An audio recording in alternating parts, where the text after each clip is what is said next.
Hi friends, welcome back to I plus. നമ്മൾ ഇന്ന് discuss ചെയ്യാൻ വേണ്ടി പോകുന്നത് നമുക്ക് ഏറ്റവും ഇമ്പോർട്ടൻ്റ് ആയിട്ടുള്ള ടോപ്പിക്കാണ്. നമുക്ക് സാധാരണ ക്വസ്റ്റ്യൻ പേപ്പറിൽ ക്വസ്റ്റ്യൻസ് ചോദിക്കുന്ന ഒരു ഭാഗമാണ് ഇലക്ട്രിക് സർക്യൂട്ട് എന്ന് പറയുന്നത്. ആ ഇലക്ട്രിക് സർക്യൂട്ടിലെ ക്വസ്റ്റ്യൻസ് ആണ് നമ്മൾ ഇന്ന് ഡിസ്കസ് ചെയ്യുന്നത്. അപ്പോൾ ഇലക്ട്രിക് സർക്യൂട്ട് എന്ന് പറയുമ്പോൾ നമ്മൾ കഴിഞ്ഞ ക്ലാസ്സുകളിൽ ഓൾറെഡി ഡിസ്കസ് ചെയ്തതാണ് എന്താണ് ഇലക്ട്രിക് സർക്യൂട്ട് എന്നുള്ളത് അല്ലേ. അപ്പോൾ ഇലക്ട്രിക് സർക്യൂട്ട് പറയാൻ വേണ്ടി നമ്മൾ ഓൾറെഡി പറഞ്ഞു. ഒരു ഇലക്ട്രിക് സർക്യൂട്ട് എന്ന് പറഞ്ഞു കഴിഞ്ഞാൽ അതിനകത്ത് ഏറ്റവും ബേസിക് ആയിട്ടുള്ളൊരു 3 ടേംസ് ഉണ്ട് അല്ലേ. എന്തൊക്കെയാണ് ആ ടേംസ് പറയുന്നത്? വോൾട്ടേജ്, റെസിസ്റ്റൻസ്, കറണ്ട് അല്ലേ. അപ്പോൾ ഈ വോൾട്ടേജ്, റെസിസ്റ്റൻസ്, കറണ്ട് ഇത് മൂന്നും തമ്മിലുള്ള ഒരു റിലേഷനാണ് ഓംസ് ലോ എന്ന് പറഞ്ഞു അല്ലേ. അപ്പോൾ ഓംസ് ലോ പഠിക്കുന്ന സമയത്ത് നമ്മൾ അതിനൊരു കണ്ടീഷനായിട്ട് ഒരു ഇമ്പോർട്ടൻ്റ് ആയിട്ട് വേണ്ട ഒരു കണ്ടീഷനായിട്ട് നമ്മൾ പറഞ്ഞതായിരുന്നു എന്താണ്, അതൊരു ക്ലോസ്ഡ് സർക്യൂട്ട് ആയിരിക്കണം എന്നുള്ളത് അല്ലേ. ഒരു ക്ലോസ്ഡ് സർക്യൂട്ട് ആയിരിക്കണം എന്നുള്ളത്. അപ്പോൾ സർക്യൂട്ട് എന്ന് പറഞ്ഞു കഴിഞ്ഞാൽ നമുക്ക് സാധാരണ ഇലക്ട്രിക് കറണ്ട് ഫ്ലോ ചെയ്യുന്ന ഒരു പാത്ത്, ഒരു കംപ്ലീറ്റ് പാത്ത് അല്ലെങ്കിൽ ഒരു കംപ്ലീറ്റ് ലൂപ്പ് ആണെന്ന് പറയാം അല്ലേ. അപ്പോൾ ഇലക്ട്രിസിറ്റി അല്ലെങ്കിൽ ഇലക്ട്രിക് എനർജി അല്ലെങ്കിൽ ഇലക്ട്രിസിറ്റി എന്ന് പറയുന്നത് ഇലക്ട്രിക് കറണ്ട് എന്ന് പറയുന്നത് എന്താണ്, പാസ് ചെയ്യുന്ന അല്ലെങ്കിൽ അതിലൂടെ ഫ്ലോ ചെയ്യുന്ന ഒരു കംപ്ലീറ്റ് ലൂപ്പാണ്. ഈ കംപ്ലീറ്റ് ലൂപ്പിൽ എന്തൊക്കെ ഉണ്ടായിരിക്കും? ഒരു സോഴ്സ് വേണം, സോഴ്സ് പ്രൊവൈഡ് ചെയ്യേണ്ടി വരും. നമ്മൾ സപ്ലൈ വോൾട്ടേജ് കൊടുക്കാൻ വേണ്ടിയിട്ട്, പൊട്ടൻഷ്യൽ ഡിഫറൻസ് കൊടുക്കാൻ വേണ്ടിയിട്ട് ഒരു സോഴ്സ് വേണ്ടി വരും. അതേപോലെ തന്നെ ഒരു കണ്ടക്ടർ വേണ്ടി വരും. then ഒരു കൺട്രോളർ വേണ്ടി വരും. അത് കഴിഞ്ഞാൽ ഒരു ലോഡ് അല്ലെങ്കിൽ ഒരു കൺസ്യൂമർ വേണ്ടി വരും അല്ലേ. അപ്പോൾ ഇത്രയും അടങ്ങിയിട്ടുള്ള ഒരു കംപ്ലീറ്റ് ലൂപ്പിനെയാണ് നമ്മൾ എന്ത് പറയുന്നത്? ഇലക്ട്രിക് സർക്യൂട്ട് എന്ന് പറയുന്നത് നമ്മൾ പറഞ്ഞു അല്ലേ. ഇലക്ട്രിക് സർക്യൂട്ട് എന്ന് പറയുന്നത്.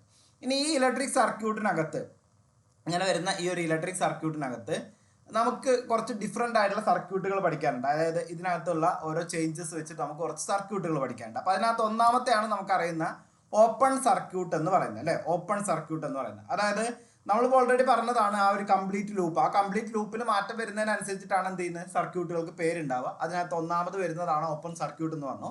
ഓപ്പൺ സർക്യൂട്ട് എന്ന് പറഞ്ഞു കഴിഞ്ഞാൽ ആ ഫ്ലോ ചെയ്യുന്ന കറണ്ടിന് ഒരു കണ്ടിന്യൂറ്റി ബ്രേക്ക് ഉണ്ടാവുന്നുണ്ട് എന്നുണ്ടെങ്കിൽ, അതായത് കണ്ടിന്യൂസ് ആയിട്ട് എന്ത് ചെയ്യുന്നു, ഫ്ലോ ചെയ്യുന്ന ആ ഒരു കറണ്ടിന് അല്ലെങ്കിൽ ഇലക്ട്രിസിറ്റിക്ക് ഒരു ബ്രേക്ക് എവിടെയെങ്കിലും സംഭവിക്കുന്നു എന്നുണ്ടെങ്കിൽ അത്തരം സർക്യൂട്ടുകളെ, അതായത് ആ ഒരു ലൂപ്പ് എന്ത് ചെയ്യുന്നില്ല, കംപ്ലീറ്റ് ആവുന്നില്ല എന്നുണ്ടെങ്കിൽ അത്തരം സർക്യൂട്ടുകളെ നമ്മൾ വിളിക്കുന്ന പേരാണ് ഓപ്പൺ സർക്യൂട്ട് എന്ന് വിളിക്കുന്നത് അല്ലേ.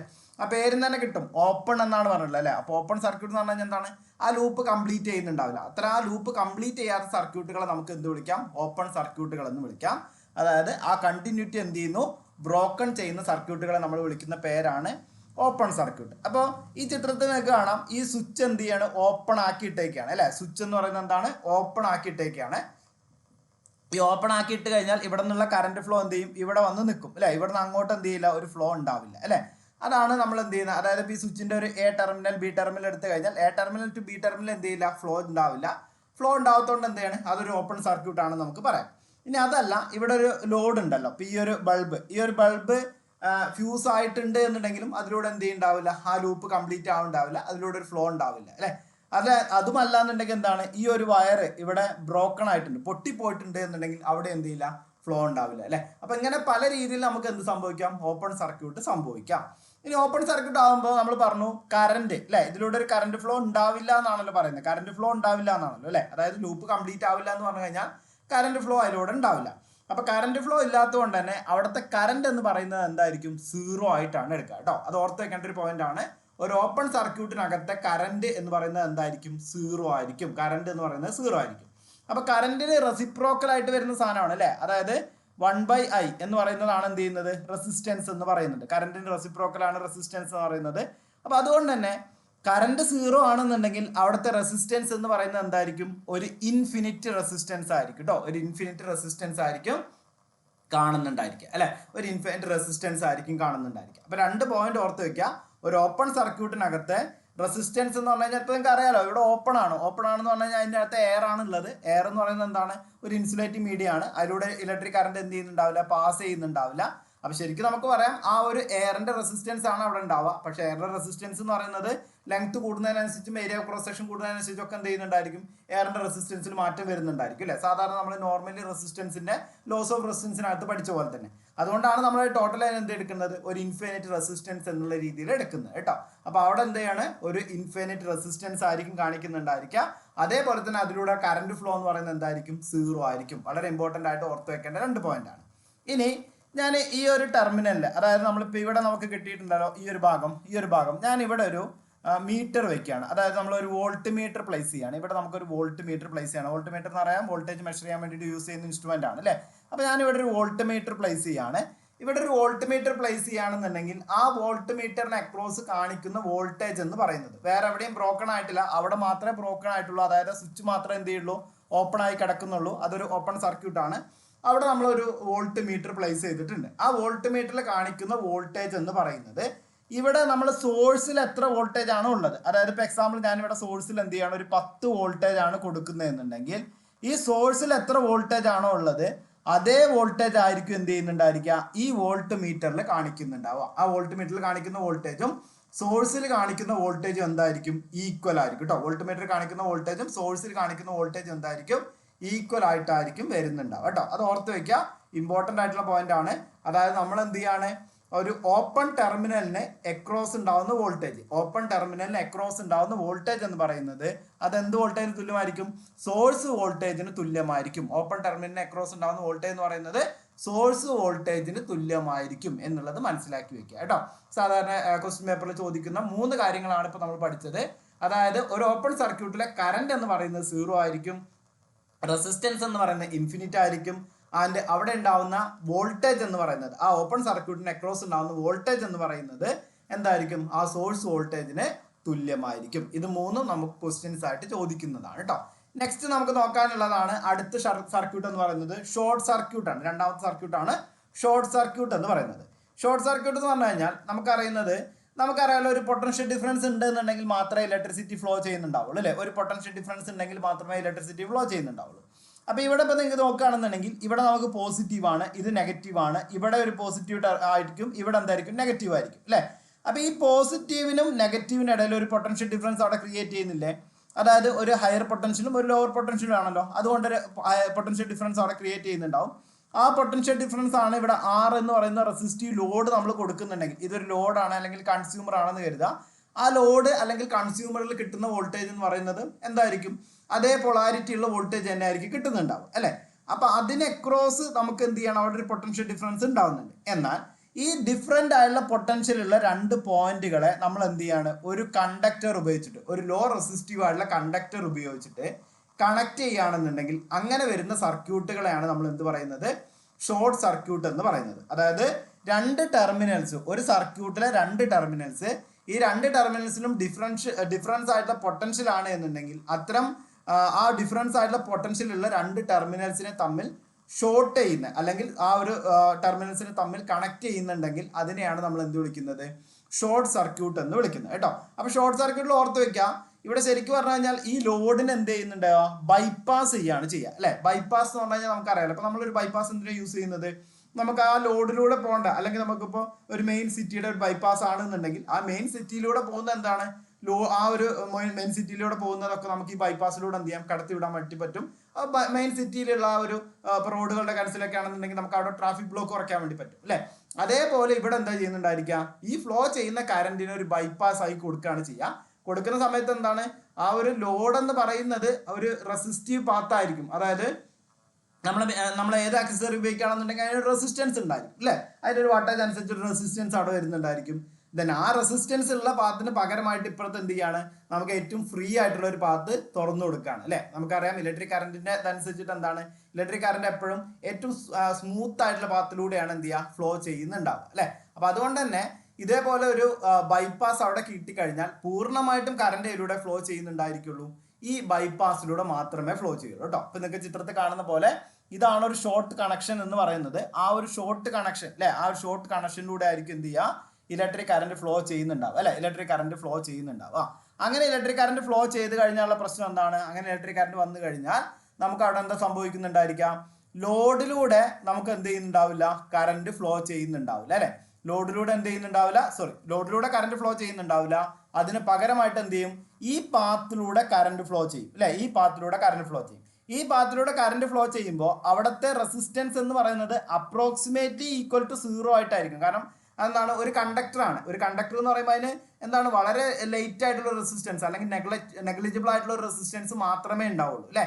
അങ്ങനെ നെഗ്ലിജിബിൾ ആയിട്ടുള്ള റെസിസ്റ്റൻസ് മാത്രം ഉള്ളപ്പോൾ, അതായത് അത്രയും ലോ ആയിട്ടുള്ള ഒരു റെസിസ്റ്റൻസ് ആണെന്നുണ്ടെങ്കിൽ അവിടുത്തെ കറന്റ് എന്ന് പറയുന്നത് എന്തായിരിക്കും, ഒരു വെരി ഹൈ ആയിട്ടുള്ള ഒരു കറന്റ് അല്ലെങ്കിൽ എന്തായിരിക്കും അവിടെ ഇൻഫിനിറ്റ് ആയിട്ടുള്ള ഒരു കറണ്ട് ആയിരിക്കും അതിലൂടെ ഫ്ലോ ചെയ്യുന്നുണ്ടാവുക കേട്ടോ. അപ്പോൾ ഓർത്ത് വെക്കേണ്ട പോയിന്റ് ആണ്, അവിടുത്തെ കറണ്ട് എന്ന് പറയുന്നത് എന്തായിരിക്കും, ഒരു ഇൻഫിനിറ്റ് ആയിട്ടുള്ള കറണ്ട് ആയിരിക്കും എന്നുള്ളത് ഓർത്ത് വെക്കുക കേട്ടോ. അല്ലെങ്കിൽ എക്സ്ട്രീംലി ഹൈ, ഇൻഫിനിറ്റ് എന്ന് പറയാറുണ്ട് ചില കണ്ടീഷനിലൊക്കെ, എക്സ്ട്രീംലി ഹൈ എന്നുള്ള കണ്ടീഷൻ പറയാറുണ്ട് കേട്ടോ. സാധാരണ രീതിയിൽ നോക്കുകയാണെന്നുണ്ടെങ്കിൽ അവിടെ ഒരിക്കലും അതൊരു ലോ റെസിസ്റ്റീവ് പാത്ത് എന്നേ പറയാൻ പറ്റുള്ളൂ, റെസിസ്റ്റൻസ് ഇല്ലാത്ത പാത്തായിട്ട് മാറില്ല. കാരണം എല്ലാ കണ്ടക്ടറും എന്ത് ചെയ്യുന്നുണ്ട്, ഒരു റെസിസ്റ്റൻസ് ഉണ്ട് അല്ലേ. എന്നാൽ അവിടെ എന്ത് സംഭവിക്കുകയാണ്, അതിലൂടെ ഒരു ലോ റെസിസ്റ്റൻസ് പാത്താണ്, അപ്പൊ അതിലൂടെ എന്ത് ചെയ്യുന്നുണ്ടായിരിക്കും, ഒരു ഹൈ കറണ്ട് പാസ് ചെയ്യുന്നുണ്ടായിരിക്കും എന്നുള്ളത് ഓർത്ത് വെക്കുക കേട്ടോ. പക്ഷെ അത് മിക്കവാറും നമ്മുടെ ക്വസ്റ്റ്യനിലൊക്കെ വരാറുള്ളത് ഒരു ഇൻഫിനിറ്റ് കറണ്ട് എന്നുള്ളതും അതേപോലെ തന്നെ റെസിസ്റ്റൻസ് എന്ന് പറയുന്നത് എന്താണ്, സീറോ എന്നുള്ള കൺസെപ്റ്റുമാണ് വരാറുള്ളത് കേട്ടോ. സാധാരണ ക്വസ്റ്റ്യൻ ചോദിക്കുമ്പോൾ അങ്ങനെയാണ് എടുത്ത് പറയാറുള്ളത്. ഓക്കെ, അപ്പൊ അത് ഓർത്ത് വെക്കാം. അതായത് ഒരു ഷോർട്ട് സർക്യൂട്ട് എടുക്കുമ്പോൾ നമ്മൾ നേരത്തെ പറഞ്ഞ ഓപ്പൺ സർക്യൂട്ടിന് നേരെ ഓപ്പോസിറ്റ് ആയിട്ടാണ് വരിക. ഓപ്പൺ സർക്യൂട്ടിൽ കറണ്ട് സീറോയും റെസിസ്റ്റൻസ് ഇൻഫിനിറ്റും ആണെങ്കിൽ ഷോർട്ട് സർക്യൂട്ടിൽ കറണ്ട് ഇൻഫിനിറ്റും അതേപോലെ തന്നെ റെസിസ്റ്റൻസ് എന്താണ്, സീറോയുമായിട്ടാണ് വരുന്നുണ്ടാവുക എന്നുള്ളത് ഓർത്ത് വെക്കുക കേട്ടോ. ഇനി നമ്മളിപ്പോൾ ഇത് പറഞ്ഞു, ഈ കറണ്ട് എന്ന് പറയുന്നത് ഇതിലൂടെ ഫ്ലോ ചെയ്യുന്ന കറണ്ട് എന്ന് പറയുന്നത് വളരെ മിനിമൽ ആയിട്ടുള്ള ഒരു കറണ്ട്, അതായത് വളരെ ലോ ആയിട്ടുള്ളത്. ചിലപ്പോൾ അതിലൂടെ കറണ്ട് ഫ്ലോ ചെയ്യുന്നുണ്ടാവില്ല. അത് നമ്മൾ അപ്രോക്സിമേറ്റ്ലി സീറോ എന്നുള്ളതാണ് എന്ത് ചെയ്യുക, ലോഡിലൂടെ ഫ്ലോ ചെയ്യുന്ന കറണ്ട് നമ്മൾ എടുക്കുക കേട്ടോ. ലോഡിലൂടെ ഫ്ലോ ചെയ്യുന്ന കറണ്ടാണ്, ലോഡിലൂടെ ഉണ്ടാകുന്ന കറണ്ട്. കാരണം ലോഡിന് അക്രോസ് ആയിട്ടാണ് എന്ത് ചെയ്യുക, ഈ ഒരു കണ്ടക്ടർ വരുന്നുണ്ടാവുക. അതുകൊണ്ട് തന്നെ ലോഡിലൂടെ എന്ത് ചെയ്യുന്നുണ്ടാവില്ല, കറണ്ട് ഫ്ലോ ചെയ്യുന്നുണ്ടാവില്ല അല്ലേ. അപ്പോൾ അത് നമുക്ക് എന്ത് ചെയ്യാം, സീറോ എന്ന് എടുക്കാം. ലോഡിലൂടെ ഫ്ലോ ചെയ്യുന്ന കറണ്ടിന് നമുക്ക് വേണമെങ്കിൽ എന്ത് ചെയ്യാം, അപ്രോക്സിമേറ്റ്ലി സീറോ എന്ന് പറയുന്ന കറണ്ട് ആയിരിക്കും ഫ്ലോ ചെയ്യുന്നുണ്ടാവും എന്ന് എടുക്കാം കേട്ടോ. അതേപോലെ തന്നെ വോൾട്ടേജ് അക്രോസ് ഷോർട്ടഡ് കോമ്പോണന്റ് എന്ന് പറയുന്നത് എന്താണ്, അതും സീറോ ആയിരിക്കും. Voltage across the shorted component, അതായത് ഇവിടെ ഇതിന് അക്രോസ് ആണല്ലോ നമ്മൾ ഷോർട്ട് ചെയ്തിട്ടുള്ളത്, അതിന് അക്രോസ് ഉണ്ടാവുന്ന വോൾട്ടേജ് എന്ന് പറയുന്നത് എന്തായിരിക്കും, സീറോ ആയിരിക്കും എന്നുള്ളത് മനസ്സിലാക്കി വെക്കുക കേട്ടോ. ഇതൊക്കെ നമുക്ക് സാധാരണ ക്വസ്റ്റ്യൻ ചോദിക്കുന്നതാണ്. ഷോർട്ട് സർക്യൂട്ടുമായിട്ട് ബന്ധപ്പെട്ടിട്ട് അതിന്റെ കറണ്ട് എന്താണെന്നുള്ളതും റെസിസ്റ്റൻസ് എന്താണെന്നുള്ളതും, ലോഡിലൂടെ എന്ത് ചെയ്യുന്ന, ലോഡിന് അക്രോസ് വോൾട്ടേജ് ഉണ്ടാവില്ല, അതേപോലെ തന്നെ അതിന് അക്രോസ് എന്തുണ്ടാവില്ല, അതിലൂടെ കറണ്ട് ഫ്ലോ ചെയ്യുന്നുണ്ടാവില്ല അല്ലെ. അല്ലെങ്കിൽ മിനിമൽ ആയിട്ടുള്ള വളരെ ലോ ആയിട്ടുള്ള ഒരു കറണ്ട് മാത്രമായിരിക്കും ഫ്ലോ ചെയ്യുന്നുണ്ടാവുക എന്നുള്ളത് മനസ്സിലാക്കി വെക്കുക കേട്ടോ. അപ്പൊ ഇത്രയും കാര്യങ്ങളാണ് നമുക്ക് ഷോർട്ട് സർക്യൂട്ടിന്റെ കൺസെപ്റ്റിൽ വരുന്നത്. ഇനി നിങ്ങൾക്കൊക്കെ അറിയുന്നുണ്ടാവും അല്ലെ, ഷോർട്ട് സർക്യൂട്ട് എന്ന് പറയുന്ന ഒരു അപകടമാണ്. അപകടം എന്ന് പറഞ്ഞാൽ എന്താണ്, അത്രയും ഹൈ ആയിട്ടുള്ള ഒരു കറണ്ട് പാസ് ചെയ്ത് കഴിഞ്ഞാൽ ആ പാസ് ചെയ്യുന്ന കറണ്ടിനെ താങ്ങാനുള്ള കഴിവ് എന്ത് ചെയ്യില്ല, നമ്മളെ കണ്ടക്ടറുകൾക്ക് ഉണ്ടാവില്ല. അപ്പൊ കണ്ടക്ടറുകൾക്ക് ഇല്ലാത്തത് കൊണ്ട് തന്നെ കണ്ടക്ടറിൽ എന്ത് ചെയ്യും, ഹീറ്റ് ഡെവലപ്പ് ചെയ്യും അല്ലെ. അത് നമ്മൾ പവറിന്റെ ഇക്വേഷനിൽ പഠിക്കുന്നതാണ്. ശരിക്കും I²R എന്ന് പറഞ്ഞിട്ട് എന്ത് ചെയ്യും, അവിടെ ഒരു പവർ ഡെവലപ്പ് ചെയ്യുന്നുണ്ടായിരിക്കും. ആ പവറിനനുസരിച്ചിട്ട് എന്ത് ചെയ്യും, എത്ര ടൈം അതിലൂടെ പാസ് ചെയ്യുന്നു അതിനനുസരിച്ചൊരു എനർജി അവിടെ ഡെവലപ്പ് ചെയ്യും. അതാണ് ആ എനർജി എന്തായിരിക്കും, ഹീറ്റ് എനർജി ആയിരിക്കും. അതുകൊണ്ട് തന്നെ ഷോർട്ട് സർക്യൂട്ട് ഉണ്ടാകുമ്പോൾ അവിടെ ഒരു ഹീറ്റ് എനർജി എന്ത് ചെയ്യുന്നുണ്ടായിരിക്കും, പ്രൊഡ്യൂസ് ചെയ്യുന്നുണ്ടായിരിക്കും. ഈ ഹീറ്റ് എനർജി കാരണം ആ വയർ എന്ത് ചെയ്യുന്നുണ്ടായിരിക്കും, കത്തിപ്പോവാൻ കാരണമായിട്ട് വരും കേട്ടോ. ഹീറ്റ് ഉണ്ടാവും. അതേപോലെ തന്നെ ഫയർ എന്ന് പറയുമ്പോൾ സാധാരണ അറിയാം, ഹീറ്റും ഓക്സിജനും അതുപോലെ തന്നെ നമ്മളെ ആ ഒരു കത്താനായിട്ടുള്ള ഫ്യൂവൽ അല്ലെ, ഇത് മൂന്നും കൂടി ചേർന്ന് അവിടെ ഫയർ ഉണ്ടാവും. അപ്പോൾ ഫയർ എന്ത് ചെയ്യും, ഡെവലപ്പ് ചെയ്യും. അതായത് ഫയർ ഉണ്ടാവാനുള്ള കാരണമായിട്ട് വരും അല്ലെ. അപ്പൊ അതാണ് നമ്മൾ എന്ത് ചെയ്യുന്നത്, ഈ കാണുന്ന ഷോർട്ട് സർക്യൂട്ടില് തീപിടുത്തം ഉണ്ടായി എന്നുള്ളത് കേൾക്കുന്നത് കേട്ടോ. ഷോർട്ട് സർക്യൂട്ട് കാരണം തീപിടുത്തം ഉണ്ടാവാനുള്ള കാരണം. അപ്പൊ അതിന് നമ്മൾ പറയുന്ന ഇക്വേഷൻ എന്ന് പറയുന്നത് I²R/T എന്നാണ്. ഇക്വേഷൻ നിങ്ങൾ കേട്ടിട്ടുണ്ടായിരിക്കും. ജൂൾസ് ലോ എന്ന് വെച്ചിട്ടാണ് നമ്മൾ പറയാറുള്ളത്. അതായത് ഹീറ്റിംഗ് എനർജി, എത്രത്തോളം ഹീറ്റ് എനർജി എന്ത് ചെയ്യുന്നുണ്ട്, അവിടെ ഡെവലപ്പ് ചെയ്യുന്നുണ്ട് അല്ലെ.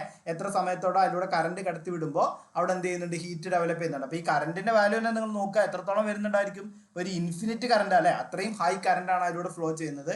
അതിന്റെ സ്ക്വയർ ഇൻറ്റു R/T എന്ന് പറയുന്ന അത്രയും ഹീറ്റ് എന്ത് ചെയ്യുന്നുണ്ടായിരിക്കും, അവിടെ ഡെവലപ്പ് ചെയ്യുന്നുണ്ടായിരിക്കും. അതുകൊണ്ട് തന്നെ പെട്ടെന്ന് കത്തിപ്പോവാൻ കാരണമായിട്ട് വരും കേട്ടോ. ഇതാണ് നമ്മൾ ഷോർട്ട് സർക്യൂട്ടിൽ എന്ത് ചെയ്യേണ്ടത്, മനസ്സിലാക്കേണ്ട കാര്യം എന്ന് പറയുന്നത്. ആ ഒരു പോയിന്റ് കറക്റ്റ് ആയിട്ട് തന്നെ മനസ്സിലാക്കി വെക്കാം. ഇനിയുള്ളത് ക്ലോസ്ഡ് സർക്യൂട്ടാണ്. നമ്മൾ ഓംസ് ലോ പറഞ്ഞതാണ് അല്ലെ, എന്താണ് ക്ലോസ്ഡ് സർക്യൂട്ട്. അപ്പൊ ക്ലോസ്ഡ് സർക്യൂട്ട് എന്ന് പറഞ്ഞാൽ ഒന്നുമില്ല, നമുക്ക് എന്ത് ചെയ്യണം, ഈ പോസിറ്റീവ് എന്നൊരു സപ്ലൈ സ്റ്റാർട്ട് ചെയ്ത് കഴിഞ്ഞാൽ നമുക്ക് എന്ത് ചെയ്യണം, അത് ഈ സ്വിച്ച് വഴി അതെന്ത് ആണ്, ലോഡ് വഴി ഈ കണ്ടക്ടറിലൂടെ എന്ത് ചെയ്യണം, നമ്മളെ നെഗറ്റീവിലേക്ക് എത്തണം അല്ലെ. അത് സ്വിച്ച് ക്ലോസ് ആയിട്ട് കിടക്കും കേട്ടോ. ഇപ്പൊ ഈ കണ്ടീഷനിൽ ഫ്ലോ ചെയ്യില്ല, സ്വിച്ച് എന്ത് ചെയ്യണം, നമ്മൾ ക്ലോസ് ആക്കണം. ഇപ്പൊ സ്വിച്ച് ഓപ്പൺ ആണ്, അപ്പൊ എന്താണ്, അത് ഓപ്പൺ സർക്യൂട്ട് ആണ്. അത് ക്ലോസ് ആവുന്നതോടെ അത് ക്ലോസ് സർക്യൂട്ടായി ലോഡിലേക്ക് സപ്ലൈ എത്തി. ലോഡ് എന്താണോ ആ ലോഡ് വർക്ക് ചെയ്യുന്നുണ്ടായിരിക്കും. അതിലൂടെ ഒരു കറണ്ട് ഫ്ലോ അല്ലെങ്കിൽ ഇലക്ട്രിസിറ്റിയുടെ ഫ്ലോ ഉണ്ടാവും അല്ലെ, അല്ലെങ്കിൽ ഇലക്ട്രോണിന്റെ മൂവ്മെന്റ് ഉണ്ടാവും എന്നൊക്കെ പറയാം നമുക്ക്. അങ്ങനെയുള്ള സർക്യൂട്ടിനെയാണ് നമ്മൾ എന്ത് വിളിക്കുന്നത്, ക്ലോസ്ഡ് സർക്യൂട്ട് എന്ന് വിളിക്കുന്നത് കേട്ടോ. അപ്പൊ ഈ ക്ലോസ്ഡ് സർക്യൂട്ടിന്റെ പ്രത്യേകത അനുസരിച്ചിട്ട് അവിടെ അതിലൂടെ ഫ്ലോ ചെയ്യുന്ന കറണ്ട് ആൻഡ് അതിലുള്ള റെസിസ്റ്റൻസ്, ഈ പറയുന്ന രണ്ട് കാര്യങ്ങളെ മെയിൻലി അല്ലെങ്കിൽ നമുക്ക് പറയാം പ്രൈമർലി ഡിപ്പെൻഡ് ചെയ്യുന്ന ഫാക്ടർ എന്ന് പറയുന്നത്. അതിനകത്ത് നമ്മൾ കൊടുത്തിട്ടുള്ള ലോഡ് ഏതാണോ ആ ലോഡായിരിക്കും ഡിപ്പെൻഡ് ചെയ്യുന്നുണ്ടായിരിക്കും കേട്ടോ. പ്രൈമറിലി ഡിപ്പെൻഡ് ചെയ്യുന്ന ഫാക്ടർ ഏതാണ്? ലോഡ് ഏതാണോ ആ ലോഡാണ് ഡിപ്പെൻഡ് ചെയ്യുന്നുണ്ടായിരിക്കും. ഇപ്പോൾ എക്സാമ്പിൾ നമ്മളിവിടെ ഒരു ബൾബാണ് കൊടുക്കുന്നതെന്നുണ്ടെങ്കിൽ അല്ലേ, ലോഡായിട്ട് നമ്മളൊരു ബൾബാണ് കൊടുക്കുന്നതെന്നുണ്ടെങ്കിൽ ആ ബൾബ് സാധാരണ ഒരു പവർ റേറ്റിംഗ് കുറഞ്ഞ ബൾബാണെന്നുണ്ടെങ്കിൽ അതിലൂടെ ഒരു ലോ കറണ്ട് മാത്രമേ ഫ്ലോ ചെയ്യുന്നുണ്ടായിരിക്കുള്ളൂ. അതായിരിക്കും ഒരു ബൾബിന് ആവശ്യമായിട്ടുള്ള കറണ്ട് മാത്രമേ ഫ്ലോ ചെയ്യുന്നുണ്ടാവുള്ളൂ അല്ലേ, അതിൻ്റെ പവർ ഡിപ്പെൻഡ് ചെയ്തിട്ടുള്ള കറണ്ട് മാത്രമേ ഫ്ലോ ചെയ്യുന്നുണ്ടാവുള്ളൂ. അതേപോലെ തന്നെ ആ ബൾബുമായിട്ട് ഡിപ്പെൻഡ് ചെയ്ത് വരുന്ന റെസിസ്റ്റൻസ് എത്രയാണോ അത് മാത്രമേ ഉണ്ടാവുള്ളൂ അല്ലേ. പിന്നെ അവിടെ ഉള്ളത് റെസിസ്റ്റൻസ് ഡിപ്പെൻഡ് ചെയ്യാനുള്ള ഒരു ഫാക്ടർ എന്ന് പറയുന്നത് അവിടുത്തെ കണ്ടക്ടറാണ്. അപ്പോൾ കണ്ടക്ടർ എന്ന് പറയുമ്പോൾ നമുക്ക് അറിയാം എന്താണ്, വളരെ ലോ റെസിസ്റ്റൻസ് ആണ് ഉണ്ടാവുക. അതുകൊണ്ട് തന്നെ അതുകൊണ്ടാണ് നമ്മൾ പറയുന്നത് പ്രൈമറിലി ഡിപ്പെൻഡ് ചെയ്യുന്ന എന്തിനെയാണ്, ആ ഒരു ബൾബിനെ അല്ലെങ്കിൽ അവിടുത്തെ ലോഡിനെയാണ് ഡിപ്പെൻഡ് ചെയ്യുന്നത് പറയാം അല്ലേ. ഇനിയിപ്പോൾ ഈ ബൾബ് മാറ്റിയിട്ട് അതിന് പകരം മോട്ടറാണ് കൊടുക്കുന്നത് എന്നുണ്ടെങ്കിൽ എന്താണ്, ലോഡ് കൂടി അല്ലേ, ലോഡ് കൂടുന്ന സമയത്ത് എന്താണ് അതിലൂടെയുള്ള കറണ്ട് ഫ്ലോ കൂടുന്നുണ്ടായിരിക്കും. അതിനനുസരിച്ച് റെസിസ്റ്റൻസിൽ എന്ത് ചെയ്യുന്നുണ്ടായിരിക്കും, ചേഞ്ച് വരുന്നുണ്ടാവും കേട്ടോ. അപ്പോൾ അത് മനസ്സിലാക്കി വെക്കുക. ഇത് നമുക്ക് സാധാരണ എന്ത് ചെയ്യാണ്, ക്വസ്റ്റ്യൻ പേപ്പറിൽ ചോദിക്കുന്ന കൺസെപ്റ്റ് ആണ് കേട്ടോ. അപ്പോൾ ഇതൊന്ന് മനസ്സിലാക്കി വെക്കുക. ക്ലോസ്ഡ് സർക്യൂട്ടിനകത്ത് അതിനോടുള്ള കറണ്ട് ഫ്ലോയും അതേപോലെ തന്നെ അതിനുണ്ടാവുന്ന റെസിസ്റ്റൻസും മെയിൻലി ഡിപ്പെൻഡ് ചെയ്യുന്നത് എന്തിനായിരിക്കും അവിടുത്തെ ലോഡിനെ ഡിപ്പെൻഡ് ചെയ്തിട്ടായിരിക്കും വരുന്നുണ്ടാവുക എന്നുള്ളത് മനസ്സിലാക്കി വെക്കുക കേട്ടോ. ഇനി നമ്മൾ നേരത്തെ ഷോർട്ട് സർക്യൂട്ട് പഠിച്ചില്ല. അപ്പോൾ അതിനകത്ത് ഒരു കാര്യം കൂടി നിങ്ങൾ ഓർത്ത് വെക്കുക. ഈ ഷോർട്ട് സർക്യൂട്ട് വരുമ്പോൾ അതൊരു അപകടമാണ് നമ്മൾ പറഞ്ഞു. കാരണം I²R×T എന്ന് പറഞ്ഞ ഹീറ്റ് ഡെവലപ്പ് ചെയ്യുന്നുണ്ടായിരിക്കും എന്നൊക്കെ പറഞ്ഞു അല്ലേ. അപ്പോൾ ഈ അപകടം നമുക്ക് ഒഴിവാക്കുന്നതിന് വേണ്ടിയിട്ട് നമ്മൾ കുറച്ച് പ്രൊട്ടക്റ്റീവ് ഡിവൈസുകൾ നമ്മുടെ സർക്യൂട്ടിൽ എന്ത് ചെയ്യുന്നുണ്ട്, കൊടുക്കുന്നുണ്ട്. അതായത് എപ്പോഴും നമുക്ക് ഓവർ കറണ്ട് വരിക എന്ന് പറയുന്നത് ഒരു അപകടമാണ്. അപ്പോൾ ഈ പറഞ്ഞ പോലെ തന്നെ I²R×T എന്ന് പറഞ്ഞു കഴിഞ്ഞാൽ കറണ്ട് കൂടുന്തോറും എന്ത് ചെയ്യുന്നുണ്ടായിരിക്കും, അവിടെ ഹീറ്റ് ഡെവലപ്പ് ചെയ്യുന്നത് കൂടുന്നുണ്ടായിരിക്കും. അതുകൊണ്ട് തന്നെ തീ പിടിക്കാനുള്ള കാരണമായിട്ട് വരാം അല്ലേ. ഇപ്പോൾ നമുക്കറിയാം നമ്മളെ ഇൻസുലേറ്ററുകൾ, നമ്മൾ ഉപയോഗിക്കുന്ന വയറിൻ്റെ ഇൻസുലേറ്ററൊക്കെ കത്തിപ്പിടിക്കാനുള്ള ചാൻസ് ഉള്ളതാണ്. അതുകൊണ്ട് അവിടെ തീ പിടിക്കാനുള്ള കാരണമായിട്ട് വരാം. അപ്പോൾ നമ്മൾ എന്താ ചെയ്യുകയെന്ന് വെച്ച് കഴിഞ്ഞാൽ എത്രയാണോ ഒരു കറണ്ട് ഫ്ലോ ചെയ്യുന്നത് ആ ഒരു ലോഡിന് ഡിപ്പെൻഡ് ചെയ്യും. ഇപ്പോൾ നമ്മൾ നേരത്തെ ക്ലോസ്ഡ് സർക്യൂട്ട് പറഞ്ഞില്ലേ, ആ ക്ലോസ്ഡ് സർക്യൂട്ടിൽ പറഞ്ഞ പോലെ തന്നെ ആ സർക്യൂട്ടിന് എത്രത്തോളം കറണ്ട് ക്യാരി ചെയ്യാൻ കഴിയുന്നുണ്ടോ അതിനനുസരിച്ചിട്ടുള്ള കേബിളുകൾ അല്ലെങ്കിൽ അതിനനുസരിച്ചുള്ള കണ്ടക്ടറുകൾ, വയറുകളാണ് നമ്മൾ എന്ത് ചെയ്യുക, യൂസ് ചെയ്യുന്നുണ്ടായിരിക്കും അല്ലേ. അപ്പോൾ അതിലൂടെയുള്ള കറണ്ട് ഫ്ലോ പെട്ടെന്ന് കൂടുതലാവുന്ന സമയത്ത് അത് രണ്ട് കണ്ടീഷൻ വരാം കേട്ടോ. അവിടെ നമ്മൾ കൊടുക്കുന്നത് ഇപ്പോൾ ആ ഡിസൈൻ ചെയ്തിട്ടുള്ള ലോഡിലുള്ള അല്ലെങ്കിൽ ഡിസൈൻ ചെയ്തപ്പോൾ ഒരു ബൾബിന് വേണ്ടിയിട്ട് ഡിസൈൻ ചെയ്ത സർക്യൂട്ടാണെന്ന് കരുതാം. അവിടെ കൊണ്ടിട്ടൊരു മോട്ടറാണ് നമ്മൾ കൊടുക്കുന്നതെന്ന് കരുതാം അല്ലേ. അപ്പോൾ ലോഡ് കൂടുതലാകുമ്പോൾ കറണ്ട് കൂടുതലാകുമ്പോൾ ആ വയറിന് താങ്ങാൻ പറ്റിയിട്ടില്ല എന്നുണ്ടെങ്കിൽ വീണ്ടും നമ്മൾ ഈ പറഞ്ഞ പോലെ തന്നെ I²R×T എന്ന് പറഞ്ഞ ഹീറ്റ് ഡെവലപ്പ് ആവും, കത്തിപ്പിടിക്കാനുള്ള കാരണമായിട്ട് വരും അല്ലേ. എന്നാൽ ആ വയറിന് താങ്ങാൻ പറ്റുന്നതാണെന്നുണ്ടെങ്കിൽ എന്താണ്, കുഴപ്പമില്ല, അതവിടെ മെയിൻറ്റെയിൻ ചെയ്യുന്നുണ്ടായിരിക്കും അല്ലേ. അപ്പോൾ ഇത് നമുക്ക് ഒഴിവാക്കാൻ വേണ്ടിയിട്ട്, ഇതേ കണ്ടീഷൻ നമുക്ക് ഷോർട്ട് സർക്യൂട്ടും വരാം, അവിടെ ഈ കറണ്ട് കൂടുതലാണ് വരുന്നത് അല്ലേ. ഇത് ഒഴിവാക്കാൻ വേണ്ടിയിട്ടാണ് നമ്മൾ പ്രൊട്ടക്റ്റീവ് ഡിവൈസുകൾ യൂസ് ചെയ്യുന്നത്. അത് ഫ്യൂസ് പോലത്തെ MCB പോലത്തെ സർക്യൂട്ട് ബ്രേക്കേഴ്സ് ഒക്കെ നമ്മൾ എന്ത് ചെയ്യുന്നുണ്ടായിരിക്കും, യൂസ് ചെയ്യുന്നുണ്ടാവും. അപ്പോൾ ഷോർട്ട് സർക്യൂട്ട് പ്രൊട്ടക്ഷൻ നമ്മൾ എപ്പോഴും യൂസ് ചെയ്യുന്നത് എന്തായിരിക്കും, circuit breakers, MCB miniature circuit breakers, അല്ലെങ്കിൽ നമ്മളെ ഫ്യൂസ് അല്ലേ, നമ്മൾ വീടുകളിലൊക്കെ ഉപയോഗിക്കുന്ന റീവാരബിൾ ഫ്യൂസ് തുടങ്ങിയിട്ടുള്ള സാധനങ്ങളൊക്കെയാണ് നമ്മൾ എന്ത് ചെയ്യുക, ഈ ഷോർട്ട് സർക്യൂട്ടിൽ നിന്നും പ്രൊട്ടക്ട് ചെയ്യാൻ വേണ്ടി നമ്മൾ യൂസ് ചെയ്യുന്നുണ്ടായിരിക്കുക കേട്ടോ. ഓപ്പൺ സർക്യൂട്ട് നമുക്കൊരു പ്രശ്നമുള്ള സാധനമല്ല, അത് നമുക്ക് ഓപ്പൺ ആയി കടന്നു എന്നേ ഉള്ളൂ. പക്ഷേ ഷോർട്ട് സർക്യൂട്ട് എന്ന് പറയുന്നത് നമുക്ക് എന്താണ്, ഒരു അപകടമാണ്. അത് നമുക്ക് എന്ത് ചെയ്യണം, റിമൂവ് ചെയ്യണം. അതിന് വേണ്ടിയിട്ടാണ് നമ്മൾ ഇത്തരം പ്രൊട്ടക്റ്റീവ് ഡിവൈസസ് യൂസ് ചെയ്യുന്നത് കേട്ടോ. പിന്നെ ഈ ചിത്രത്തിൽ ഒരു തെറ്റുണ്ട്. ഈ ഫ്യൂസ് ഒരിക്കലും എന്ത് ചെയ്യാൻ പാടില്ല, ഫ്യൂസ് എന്ന് പറയുന്ന സാധനം ഒരിക്കലും നെഗറ്റീവിൽ കൊടുക്കാൻ പാടില്ല. എപ്പോഴും നമ്മൾ ഫേസ് അല്ലെങ്കിൽ പോസിറ്റീവ് സൈഡിന് മാത്രമേ ഫ്യൂസ് കൊടുക്കാൻ വേണ്ടി പാടുള്ളൂ കേട്ടോ. അപ്പോൾ ജസ്റ്റ് നിങ്ങളൊന്ന് ഓർത്ത് വെക്കുക, അത് ഒരു കൺസെപ്റ്റ് ആയിട്ട് നിങ്ങൾ പഠിച്ചു വെക്കുക കേട്ടോ. അത് നമ്മൾ വയറിങ് പഠിക്കുന്ന സമയത്ത് പഠിക്കും, പൊളാരിറ്റി എന്ത് ചെയ്യാണ്, നിർബന്ധമാണ് എന്നുള്ളത് നമ്മൾ പഠിക്കും. എന്നാലും ഇപ്പോൾ നിങ്ങൾ ജസ്റ്റ് ഒന്ന് മനസ്സിലാക്കി വെക്കുക. അപ്പോൾ ഇത്രയും കാര്യങ്ങൾ നമുക്ക് പ്രധാനപ്പെട്ട കാര്യങ്ങളാണ് സർക്യൂട്ടുമായിട്ട് ബന്ധപ്പെട്ട്. ക്ലോസ്ഡ് സർക്യൂട്ട് എന്താണെന്നുള്ളതും മനസ്സിലാക്കി വെക്കുക. ഇനി ലീക്കേജ് സർക്യൂട്ടാണ് അടുത്തത് അല്ലേ. ലീക്കേജ് സർക്യൂട്ട് എന്ന് പറഞ്ഞാൽ എന്താണ്, ഒരു അൺഇൻറ്റൻറ്റഡ് ആയിട്ടുള്ള പാത്തിലൂടെ കറണ്ട് കടത്തി വിട്ട് കഴിഞ്ഞാൽ കറണ്ട് എന്ത് ചെയ്യുന്നത്, കടന്നു പോകുന്നുണ്ട് എന്നുണ്ടെങ്കിൽ അതിനെയാണ് നമ്മൾ എന്ത് വിളിക്കുന്നത്, ലീക്കേജ് സർക്യൂട്ട് എന്ന് വിളിക്കുന്നത് അല്ലേ. ഒരു അൺഇൻറ്റൻറ്റഡ് ആയിട്ടുള്ള പാത്തിലൂടെ കറണ്ട് കടന്നു പോകുന്നുണ്ട് എന്നുണ്ടെങ്കിൽ അതിനെയാണ് നമ്മൾ ലീക്കേജ് സർക്യൂട്ട് എന്ന് വിളിക്കുന്നത്. അത് പല കാരണത്താലായിരിക്കാം. അതായത് അവിടെ ആ ഒരു കണ്ടക്ടറിന് നമ്മൾ ഉപയോഗിക്കുന്ന ഇൻസുലേഷൻ്റെ എന്ത് ചെയ്യുക, ഫെയിലിയർ സംഭവിച്ചിട്ടായിരിക്കാം. അല്ല എന്നുണ്ടെങ്കിൽ എന്താണ്, അവിടെ ഒരു മോയ്സ്ചറൈസേഷൻ സംഭവിച്ചിട്ടുണ്ടായിരിക്കാം, അല്ലെങ്കിൽ ഒരു മോയ്സ്ചർ ആയിട്ടുള്ള സർഫസ് ഉണ്ടായിട്ടുണ്ടായിരിക്കാം. അപ്പോൾ ഇങ്ങനെയുള്ള പല കണ്ടീഷനിലും നമ്മൾ എർത്തിലേക്ക്, അത് അൺഇൻറ്റൻറ്റഡ് ആയിട്ടുള്ള പാത്തിലൂടെ കറണ്ട് കടത്തി വിടുക എന്ന് പറയുമ്പോൾ പ്രധാനമായിട്ട് എർത്താണ് നമ്മൾ കൺസിഡർ ചെയ്യുന്നത് കേട്ടോ. എർത്തിലേക്ക് കറണ്ട് കടന്നു പോകുന്നുണ്ട് എന്നുണ്ടെങ്കിൽ അല്ലേ, സാധാരണ നമ്മൾ എന്ത് ചെയ്യുന്നുണ്ടായിരിക്കും, ആക്റ്റീവായിട്ടുള്ള എർത്ത് കണ്ടക്ടർ നമ്മൾ യൂസ് ചെയ്യുന്നുണ്ടായിരിക്കും. ആ എർത്ത് കണ്ടക്ടറിലൂടെ അല്ലെങ്കിൽ മോയ്സ്ചറൈസ് ചെയ്ത് നമ്മൾ ചുമരൊക്കെ ഉണ്ടല്ലോ, ചുമര നനഞ്ഞിരിക്കുന്ന ചുമരൊക്കെ ആണെന്നുണ്ടെങ്കിൽ ചുമരിലൂടെയൊക്കെ കറണ്ട് എന്ത് ചെയ്യുന്നുണ്ടായിരിക്കും, എർത്തിലേക്ക് ഫ്ലോ ചെയ്യുന്നുണ്ടായിരിക്കും അല്ലേ, അല്ലെങ്കിൽ ചുമരുമായിട്ട് കണക്ട് ചെയ്തിട്ട് നമുക്ക് പോകുന്നുണ്ടായിരിക്കും. അപ്പം ഇങ്ങനെ ഉണ്ടാവുന്ന ഒരു അൺഇൻറ്റൻഡഡ് ആയിട്ടുള്ള പാത്താണ്. ആ ഒരു പാത്തിലൂടെ പോകുന്ന ആ ഒരു കറണ്ട് ഫ്ലോ ശരിക്കും നമ്മൾ എർത്ത് എന്ന് പറയുന്നത് ഒരു ലൈവ് കണ്ടക്ടർ പാത്ത് അല്ല കേട്ടോ, അല്ലെങ്കിൽ ലൈവ് ഇലക്ട്രിസിറ്റി പാത്ത് അല്ല.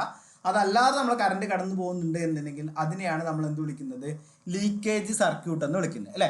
അതായത് നമുക്കൊന്നും പറയണ്ട, നമുക്ക് പറഞ്ഞല്ലോ, ഇപ്പം നമ്മളിപ്പോൾ ഈ പഠിക്കുന്ന സർക്യൂട്ടുകളൊക്കെ നമ്മൾ നേരത്തെ പഠിച്ചിട്ടില്ല, ഫസ്റ്റ് പഠിച്ചിട്ടുള്ള ഒരു കണ്ടീഷൻ ഉണ്ട്. അതായത് ഒരു സർക്യൂട്ടിനകത്ത് എസെൻഷ്യൽ ആയിട്ട് എന്തൊക്കെ വേണം, ഒരു കണ്ടക്ടർ വേണം, സോഴ്സ് വേണം, അതേപോലെ തന്നെ ഒരു കൺട്രോളർ വേണം, പിന്നെന്താണ്, ഒരു ലോഡും വേണം അല്ലേ.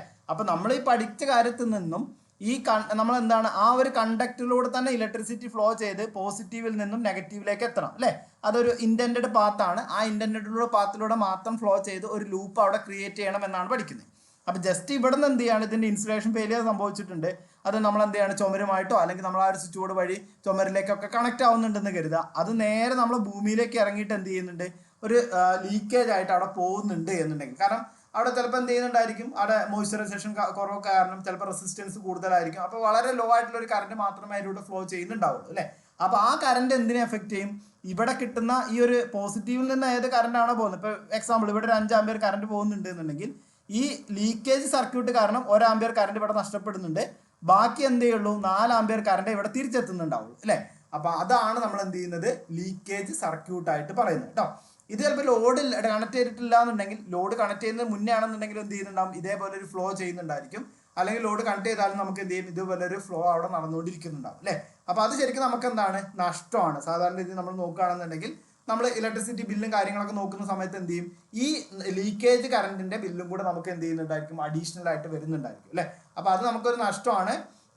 പ്രൈമറിലി അവിടെ സംഭവിക്കുന്നത് ഇൻസുലേഷൻ ഫെയിലിയർ അല്ലെങ്കിൽ ഡസ്റ്റ് അല്ലെങ്കിൽ മോയ്സ്ചർ ആയിട്ടുള്ള ഒരു മോയ്സ്ചറിൻ്റെ ഒക്കെ ഒരു അക്യുമുലേഷൻ മൂലമൊക്കെ നടക്കുന്ന ഒരു ഡാമേജ് ആണ്, അല്ലെങ്കിൽ ഒരു പ്രശ്നമാണ് നമുക്ക് എന്ത് പറയാം, ലീക്കേജ് സർക്യൂട്ട് എന്ന് പറയുന്നത് കേട്ടോ. വളരെ ചെറിയ കറണ്ട് മാത്രമേ അതിലൂടെ ഫ്ലോ ചെയ്യുന്നുണ്ടാവുള്ളൂ. പക്ഷെ അവിടെ എന്താണ്, അതൊരു ലോഡ് കൺസിഡർ ചെയ്യുകയും നമുക്ക് ലോഡ് എന്താണ്, ലോഡിനെ ആയിട്ട് എഫക്റ്റ് ചെയ്യുകയും നമുക്ക് അതൊരു നഷ്ടമായിട്ട് വരികയും ചെയ്യുക കേട്ടോ. അപ്പോൾ അതാണ് ലീക്കേജ് സർക്യൂട്ട് എന്ന് പറയുന്നത്. അതും കൂടെ ഇതിൻ്റെ കൂടെ എന്ത് ചെയ്യാം, പഠിച്ചു വെക്കുക. എന്താണ് ലീക്കേജ് സർക്യൂട്ട് എന്നുള്ളതും പഠിച്ചു വെക്കുക. അപ്പോൾ ലീക്കേജ് സർക്യൂട്ട് ഫ്ലോ ചെയ്യുന്നത് വളരെ കുറഞ്ഞ കറണ്ട് മാത്രമായിരിക്കും. അതെന്താണ്, ഒരു അൺഇൻറ്റൻഡഡ് പാത്തിലൂടെയാണ് ഫ്ലോ ചെയ്യുന്നത്. അതായത് നമ്മളൊരു ലൈവ് സർക്യൂട്ട് പാത്തിലൂടെ അല്ല, ഒരു അൺഇൻറ്റൻഡഡ് പാത്തിലൂടെയാണ് ഫ്ലോ ചെയ്യുന്നത് എന്നുള്ളതും മനസ്സിലാക്കി വെക്കുക കേട്ടോ. അപ്പോൾ 4 സർക്യൂട്ട് നമ്മൾ എന്ത് ചെയ്തു, ഇവിടെ പഠിച്ചു അല്ലേ. 4 സർക്യൂട്ട് നമ്മൾ പഠിച്ചു. ഇപ്പോൾ ഈ ലീക്കേജ് ഒഴിവാക്കാൻ വേണ്ടിയിട്ടാണ് നമ്മളിപ്പോൾ വീടുകളിൽ എന്ത് ചെയ്യുന്നുണ്ട്, RCCB പോലെയുള്ള സാധനങ്ങളൊക്കെ യൂസ് ചെയ്യുന്നുണ്ട് കേട്ടോ. അപ്പോൾ നമ്മൾ 2 രീതിയിലാണ്, നമ്മൾ എർത്ത് പ്രൊട്ടക്ഷൻ വേണ്ടിയിട്ടും അതേപോലെ തന്നെ എന്ത് ചെയ്യാണ്, നമുക്കൊരു പ്രൊട്ടക്ഷൻ വേണ്ടിയിട്ടൊക്കെയാണ് RCCB യൂസ് ചെയ്യുന്നത്. അതേപോലെ തന്നെ ഈ ഒരു ലീക്കേജ് പ്രൊട്ടക്ഷൻ വേണ്ടിയിട്ടൊക്കെയാണ് നമ്മൾ എന്ത് ചെയ്യുന്നത്, RCCB യൂസ് ചെയ്യുന്നുണ്ടായിരിക്കും കേട്ടോ. അത് നമുക്ക് ഡീറ്റെയിൽ ആയിട്ട് എന്ത് ചെയ്യാം, വയറിങ്ങിൻ്റെ കാര്യത്തിൽ പഠിക്കാം. ഓക്കെ, നെക്സ്റ്റ് നമുക്ക് പഠിക്കാനുള്ളതാണ് ഇലക്ട്രിക് പവർ എന്ന് പറയുന്നത്. അപ്പോൾ 4 സർക്യൂട്ടുകൾ നമ്മൾ പഠിച്ചു. ഇനി നമുക്ക് എന്ത് ചെയ്യാം, ഇലക്ട്രിക് പവറും കൂടെ പഠിക്കാം. ഇലക്ട്രിക് പവർ എന്ന് പറയുന്നത്, നമ്മൾ സാധാരണ ഇപ്പോൾ ഒരു സർക്യൂട്ട് ആക്ട് ചെയ്യുന്ന സമയത്ത്, ഒരു ഇലക്ട്രിക് സർക്യൂട്ട് ആക്ട് ചെയ്യുന്ന സമയത്ത് ഈ ഇലക്ട്രിക് സർക്യൂട്ടിൽ ഒരു കൺസ്യൂമർ ഉണ്ടാവും അല്ലേ, അല്ലെങ്കിൽ ഒരു ലോഡ് ഉണ്ടായിരിക്കും. ആ ലോഡ് എത്രത്തോളം എനർജി എന്ത് ചെയ്യുന്നുണ്ട്, അല്ലെങ്കിൽ എത്രത്തോളം ഇലക്ട്രിക്കൽ എനർജി ഉപയോഗിച്ച് കൺസ്യൂം ചെയ്യുന്നുണ്ട് എന്നുള്ളതിനാണ് നമ്മൾ എന്ത് ചെയ്യുന്നത്, അല്ലെങ്കിൽ അതിന്റെ റേറ്റ് ഓഫ് എനർജി കൺസപ്ഷൻ ആണ് നമ്മൾ എന്ത് ചെയ്യുന്നത്, ഇലക്ട്രിക് പവർ ആയിട്ട് പറയുന്നത് കേട്ടോ. അപ്പോൾ ഇലക്ട്രിക് പവർ എന്ന് പറഞ്ഞു കഴിഞ്ഞാൽ rate at which electrical energy is consumed or converted into another form of energy അല്ലേ.